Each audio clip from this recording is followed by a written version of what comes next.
నమస్తే, నేను మీ journalist Vasant. So ప్రస్తుతానికి కేంద్ర ప్రభుత్వం హిందువుల పట్ల అపారమైన ప్రేమ, అపారమైన భక్తి శ్రద్ధలతో హిందువులు ఉంటారు అనే మాటలు వాళ్ళు చెప్తుంటారు. నిజంగానే భక్తి శ్రద్ధలతో హిందువులు ఉంటారు. కానీ హిందువుల కోసం కేంద్ర ప్రభుత్వం ఏం చేస్తుంది? బండి సంజయ్ చెప్తా ఉంటాడు, హిందువుల ఓట్ బ్యాంకు, హిందువులందరం ఒకటవ్వాలి. ఏంటి, జూబ్లీ హిల్స్లో గెలిస్తే జూబ్లీ హిల్స్ పేరు మారుస్తాం, సీతారాం నగర్ పెడతాం, ఖైరతాబాద్ ఒకవేళ బైపోల్ వస్తే మళ్ళీ హిందువులంతా ఒకటవ్వాలని చెప్తారు. అసలు కేంద్ర మంత్రి బండి సంజయ్ గారికి సూటిగా ఒక ప్రశ్న అండి. కేంద్ర ప్రభుత్వం అధికారంలో ఉంది మీరే, హిందువులను ఏకం చేయడానికి మీరు పడే కృషి మామూలు విషయం కాదు. కానీ అటు ఆంధ్రప్రదేశ్లో 171 ఆలయాలకి, తెలంగాణలో 175 ఆలయాలకి కేవలం భక్తి కోసం ప్రజలు వస్తుంటే దాదాపుగా 350 ఆలయాలకి జిఎస్టీ విధించారు. ఇక్కడ ఏం చేయాలి హిందువులందరూ కలిసి? అంటే కనీసం భక్తితో వెళ్తుంటే అర్చన చేయించుకుందామన్నా, పూజ చేయించుకుందామన్నా వాటి మీద కూడా జిఎస్టీ. ఈవెన్ ప్రసాదం తెచ్చుకున్నా, లడ్డూ తెచ్చుకున్నా సరే దాని మీద కూడా జిఎస్టీ. ప్రతి దాని మీద జిఎస్టీనే. హిందువుల కోసం కేంద్ర ప్రభుత్వం ఏం చేసింది? ఇక్కడ రిలీజియన్ గురించి మాట్లాడలేదు. ఎంతో భక్తి శ్రద్ధలతో భక్తులంతా కూడా దేవాలయాలకు వెళుతుంటే అక్కడ ప్రతిదీ అర్చన కానీ, పూజలు కానీ ఏదైనా జిఎస్టీనేనాయిక. చూద్దాం, నిజంగానే కేంద్ర ప్రభుత్వం హిందువుల ఓట్ బ్యాంకు ఇవన్నీ చెప్పుకుంటూ ఉంటారు. హిందువులకు సంబంధించిన దేవాలయాల్లో మీరు ఎన్ని వందల కోట్ల జిఎస్టీ వేశారో ఇప్పుడు మనం ఒకసారి మాట్లాడదాం.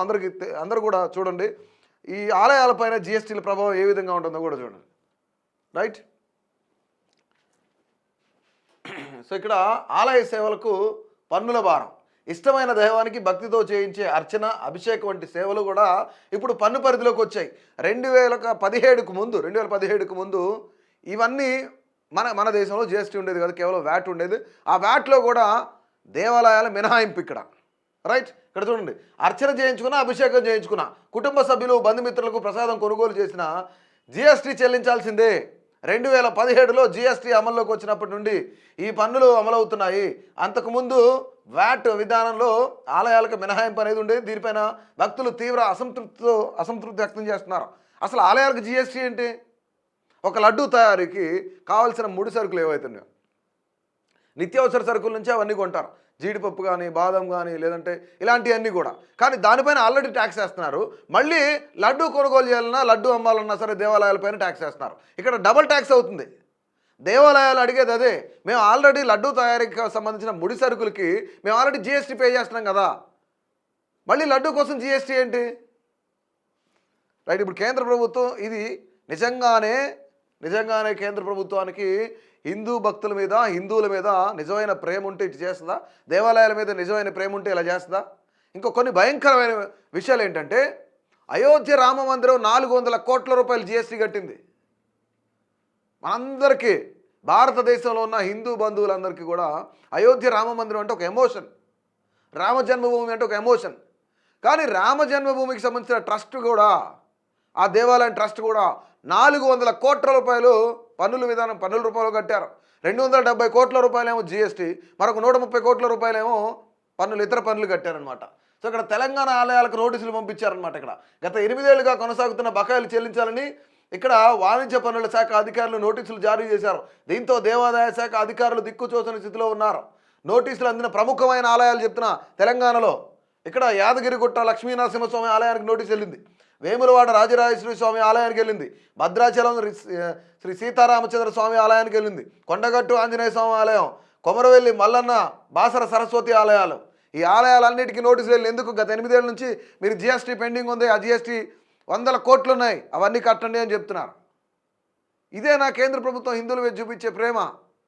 మాట్లాడితే హిందువుల ఓట్ బ్యాంకులు అంటారు కదా, మరి దేవాలయాల సంరక్షణకు బీజేపీనే కావాలని చెప్తారు కదా. దేవాలయాలను అడ్డగోలుగా దోచుకుంటుంది ఎవరు? కేంద్ర ప్రభుత్వం కాదా? సో ఇక్కడ ఆదాయ వనరులు మరియు పన్నుల పరిధి. సో ఇక్కడ చూసుకుంటే పన్ను వర్తించే అంశాలు చూద్దాం. ట్యాక్స్, అర్జిత సేవలు, అర్చన, అభిషేకం మొదలైనవి, ప్రసాదాల విక్రయం అంటే లడ్డు, పులిహోర ఇవన్నీ అమ్ముతాం కదా, వాటి మీద కూడా, వసతి గృహాలు, అక్కడ దగ్గరున్న ఏవైతే రూమ్స్ ఉన్నాయో ఆ రూమ్స్ మీద, షాపుల పైన, తలనీలాలు, ఆఖరికి గుండు కొట్టించుకున్న దేవాలయానికి వెళ్ళి దానిపైన కూడా జిఎస్టీ వేస్తున్నారంటే ఎంత దారుణమైన పరిస్థితి చూడండి. కేంద్ర ప్రభుత్వానికి నిజంగానే దేవాలయాల మీద, హిందూ సమాజం మీద ఇదేనా ప్రేమ? ఇక్కడ కొబ్బరి చిప్పలు, ఫోటోలు, వెండి, బంగారు ప్రతిమలు విక్రయించే దగ్గర కూడా ఉన్నాయన్నమాట జిఎస్టీ అనేది. ఇక్కడ చూడండి, మినహాయింపు దేని మీద ఉంది? హుండీలో వేసే కానుకలు, విరాళాలు, ఈ రెండింటి తప్ప మిగతా అన్నిటి మీద జిఎస్టీ ఉంది. బకాయిలు మరియు అప్పీలు సవాళ్ళు. ఇక్కడ ఇంకో విచిత్రం ఏంటంటే, ఫర్ ఎగ్జాంపుల్ ఒక 10 కోట్ల రూపాయలు ఒక దేవాలయం ట్యాక్స్ కట్టాలనుకుంటాం, జిఎస్టీ కట్టాలనుకుందాం, జిఎస్టీ కట్టాలనుకుందాం. దీనిపైన కోర్టులో అప్పీల్ చేయాలనుకో, మళ్ళీ ఈ 10 కోట్ల రూపాయల్లో 10% అంటే ఎంత వస్తుంది? 1 కోటి రూపాయలు. ఆ 1 కోటి రూపాయలు జిఎస్టీ కట్టిన తర్వాత నువ్వు కోర్టుకు వెళ్ళాలి. నిజంగా ఇది ఉన్నది. ఒకసారి కావాలంటే మీరు పబ్లిక్ డొమైన్లో ఎక్కడైనా ఎత్తుకోవచ్చు, ఆర్టీఐ ఫైల్ చేసి చూసుకోవచ్చు. భారీ బకాయిలు, ప్రతి ఆలయం కోట్లాది రూపాయల బకాయిలు చెల్లించాల్సి ఉందన్నమాట. గత 8 ఏళ్ళుగా ఈ బకాయిలు పెరిగిపోయి ఉన్నాయి. రైట్, ఇక్కడ చూస్తే అప్పీల్కి, ఇక్కడ అప్పీల్ చూడండి, నేను ఇప్పుడు అన్నమాట, బకాయిలపై అప్పీల్కి వెళ్ళాలన్నా విధించిన జిఎస్టీ 10% ఫీజును ముందుగా చెల్లించాలి. ఇది ఆర్థికంగా పెనుభారంగా మారింది. ఒక దేవాలయం 10 కోట్ల రూపాయలు జిఎస్టీ కట్టాలంటే అప్పీల్ కోసం వెళ్తే 10 కోట్ల రూపాయల్లో 10% అంటే 1 కోటి రూపాయలు ముందే కట్టాలి జిఎస్టీ, అప్పుడే వెళ్ళాలి. 2 విధాలుగా పన్ను, ద్వంద్వ పన్ను. ఆలయ నిర్వహణకు, నిర్మాణాలకు వస్తువులు కొనేటప్పుడు జిఎస్టీ వేస్తున్నారు. నిజంగానే జిఎస్టీ వేస్తున్నారు, కొనేస్తున్నారు. సో అక్కడ జిఎస్టీ అక్కడ కట్టేస్తున్నారు. మళ్ళీ ఆదాయంపై పన్ను వేయడం సరికాదనేది అధికారులు ఆపోస్తున్నారనమాట. రైట్, ఇక్కడ ఆంధ్రప్రదేశ్లో 171 ఆలయాలపై జిఎస్టీ ప్రభావం. 20 లక్షల నుంచి 1 కోటి రూపాయలు ఉన్న ఆలయాలు ఎంత? 45 ఉన్నాయి. 1 కోటి నుంచి 25 కోట్ల రూపాయల ఆదాయం వచ్చే ఆలయాలు 63 ఉన్నాయి. 25 కోట్ల రూపాయల పైన ఉన్న ఆలయాలు 7 ఉన్నాయన్నమాట. ఇందులో తిరుమల తిరుపతి దేవస్థానం కూడా ఉందన్నమాట. ఇంకా అనేకమైన ఆలయాలు ఉన్నాయి. సో ఇక్కడ చూడండి, శ్రీరామ జన్మభూమి తీర్థక్షేత్రం ట్రస్ట్ గత 5 ఏళ్లలో భారీగా పన్ను చెల్లింపు. శ్రీరామ జన్మభూమి తీర్థక్షేత్రం ట్రస్ట్ గత 5 సంవత్సరాల్లో ప్రభుత్వానికి సుమారు 400 కోట్ల రూపాయల పన్ను రూపంలో చెల్లించిందట. రైట్, ఫిబ్రవరి, ఈ డేట్ చూద్దాం, డ్యూరేషన్ కూడా చూద్దాం, విత్ డేట్తో సహా చెప్తున్నాను నేను. ఒకసారి చూడండి, 2020 ఫిబ్రవరి 5 నుండి ఫిబ్రవరి 5, 2025 5 ఏళ్ళు ట్రస్ట్ కార్యదర్శి చంపట్రాయ్ ఈ విషయాలను వెల్లడించారు. ట్రస్ట్ కార్యదర్శి చెప్పారట.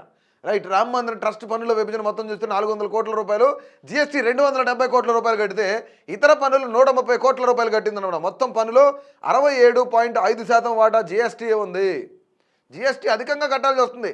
కేరళలో గురువాయూర్ దేవస్థానం ఏదైతే ఉందో ఆ బోర్డు కూడాను నోటీస్ ఇచ్చిన తర్వాత 4.5 కోట్ల రూపాయలు కట్టారు. రైట్, మినహాయింపు కోరుతున్న దేవాదాయ శాఖ ఇక్కడ ఏంటంటే జిఎస్టీ నుంచి ఆలయాలను మినహాయించాలని స్థానిక అధికారులు కేంద్ర ప్రభుత్వాన్ని పలుమార్లు కోరారు. ఈ విషయంలో కేంద్ర ప్రభుత్వం తగిన నిర్ణయం తీసుకుంటే భక్తులకు మరియు ఆలయాల నిర్వహణకు మేలు జరుగుతుందని అధికారులు మరియు భక్తులు ఆశిస్తున్నారు. నిజంగానే కేంద్ర ప్రభుత్వానికి మనం హిందువులు అంటాడు బండి సంజయ్, మనం హిందువులు అంటాం, హిందువుల ఓట్ బ్యాంక్ అంటాం, మాట్లాడితే మొలదానం అంటాం. అంటే హిందువులను ఈ విధంగా ఏ విధంగా వాళ్ళు డైవర్ట్ చేస్తున్నారు, ఏ విధంగా మత ప్రచారం చేస్తున్నారు. రాజకీయాలకు సంబంధించిన ఓట్ల కోసం ప్రచారం కాదు, మత ప్రచారం ఏ విధంగా చేస్తున్నాడు. కానీ నిజంగానే బండి సంజయ్ గారికి హిందువుల పట్ల అంత ప్రేమ ఉంటే మీరు కేంద్ర హోంశాఖ సహాయ మంత్రి కదా, జిఎస్టీ మినహాయించమని చెప్పండి. మా హిందువులు ఎవరైతే హిందూ దేవాలయాలకు సంబంధించిన దేవాలయాలు ఉన్నాయో వాటిపైన జిఎస్టీని మినహాయించమని చెప్పండి. గత ప్రభుత్వాలు వ్యాట్ ఉన్నప్పటికీ కూడాను ఆ వ్యాట్లోంచి దేవాలయాలు మినహాయించారనమాట. దేవాలయాలకు వెసులుబాటు ఉంది, మీరు వ్యాట్ కట్టాల్సిన అవసరం లేదు అని చెప్పేసి. రైట్, సో ఇది మొత్తానికి రాజకీయ ప్రేరేపితంగా మాట్లాడుకుంటూ హిందువులను ఏ విధంగా దోచుకుంటున్నారు అనేది, హిందూ దేవాలయాలను ఏ విధంగా దోచుకుంటున్నారు అనేది మీ అందరికీ కళ్ళకు కట్టినట్టు చూపించాను. సో దీనిపైన మీ అభిప్రాయాన్ని అయితే తెలియజేయండి.